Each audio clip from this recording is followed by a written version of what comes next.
Hello ગાય, જય શ્રી કૃષ્ણ, જય માતાજી. Welcome to my blog. બપોરે જમવામાં શાક રોટલી અને રસ હતો. બધા જમવા બેઠા હતા.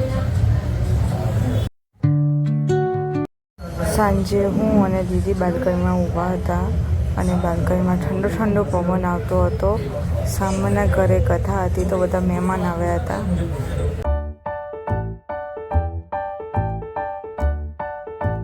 સાંજે ભાભીએ આલુ પરોઠા બનાવ્યા હતા અને દહીં અને મેચ ચાલુ હતી. સામે મેચ જોતા જોતા મેં આલુ પરોઠા ખાતા હતા. રહી ગઈ અને નકે ભોળામાં આવો તેને. અમે સાંજે ચાલવા નીકળ્યા હતા. હું, ભાભી, ભાઈ અને દીદી. ચાલતા ચાલતા પવન બહુ મસ્ત આવતો હતો તો ચાલવાની મજા આવી ગઈ હતી.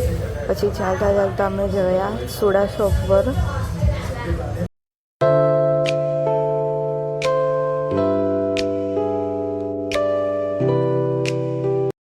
અમે સોડા પીને પછી પાછા ઘરે જતા હતા.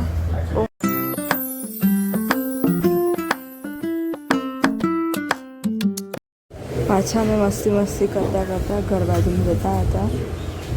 બસ આટલું જ બ્લોગમાં. જય શ્રી કૃષ્ણ, જય માતા.